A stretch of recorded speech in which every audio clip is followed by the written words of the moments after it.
வாழ்க்கையில எந்த சந்தர்ப்பத்திலையும் மற்றவங்க கிட்ட ஷேர் பண்ணக்கூடாத 5 விஷயங்கள். முதலாவது, உங்களோட கடந்த கால கவலைகளை பத்தி, கஷ்டங்களை பத்தி மற்றவங்க கிட்ட ஷேர் பண்ணாதீங்க. அப்படி ஷேர் பண்ணும்போது மற்றவங்க உங்களை பரிதாபமா பார்க்கறதுக்கான வாய்ப்பு நிறையவே இருக்கு. அப்படி ஷேர் பண்ணா தான் உங்களுக்கு மன நிம்மதி கிடைக்கும்னா ரொம்ப நம்பிக்கையான ஒருத்தர்கிட்ட மட்டும் ஷேர் பண்ணுங்க. ரெண்டாவது, உங்க கணவன் அல்லது மனைவி கிட்ட இருக்கிற எந்த விஷயத்தை பத்தியும் மற்றவங்க கிட்ட அதிகமா ஷேர் பண்ணாதீங்க. பாருங்க, இது பொறாம பிடிச்ச உலகம். நல்லா போயிட்டு இருக்கிற குடும்பத்துல விரிசலை ஏற்படுத்துவதற்குண்டே காத்துட்டு இருப்பாங்க நிறைய பேர். உங்க கணவனை அல்லது மனைவியை நீங்க பிரிஞ்சிருந்து அவங்கள பத்தி நீங்க மற்றவங்க கிட்ட தப்பா பேசுனீங்கன்னா அதை கேட்டுட்டு இருக்கிறவங்க நினைக்கலாம் நீங்க ரகசியங்களை பேண தெரியாத நபர்னு. அதனால உங்க மேல தப்பெண்ணம் தான் வரும். மூணாவது, நீங்க கடந்த காலத்துல பண்ணின எல்லா தப்பையும் எல்லார்கிட்டையும் சொல்லிட்டு இருக்காதீங்க. அப்படி சொன்னீங்கன்னா உங்களோட இமேஜையே நீங்க டேமேஜ் பண்ண மாதிரி ஆயிரும்.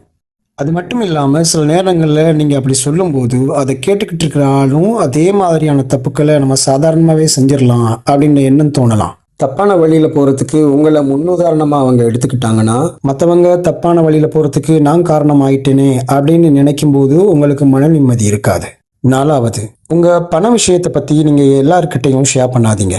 உங்களுக்கு எவ்வளவு வருமானம் வருது, உங்கள் கையிருப்பில் எவ்வளவு இருக்குது, நீங்கள் யாருக்கு எவ்வளவு கடன் கொடுக்கணும், உங்களுக்கு யாரெல்லாம் கடன் தர இருக்கு, இப்படியான தகவல்களை மற்றவங்க கிட்ட நீங்கள் ஷேர் பண்ணுறத நிறுத்துங்க. அதை நீங்கள் நினைக்காத புறத்திலிருந்து நிறைய பிரச்சனைகளை உங்களுக்கு கொண்டு வரதுக்கான வாய்ப்பு இருக்குது. உதாரணம் ஒன்று சொல்கிறேன். உங்ககிட்ட நிறைய பணம் இருக்குது, எவ்வளோ வருமானம் வருதுலாம் இன்னொருவருக்கு தெரிஞ்சதுன்னா அவர் உங்கள் மேலே உண்மையாக அன்பில்லாட்டிலும் அன்பு மாதிரி நடிக்கலாம். அப்போ உங்களுக்கு உண்மையான அன்புக்கும் நடிக்கிறவங்களுக்கு இடையில வித்தியாசம் தெரியாமல் போகலாம்.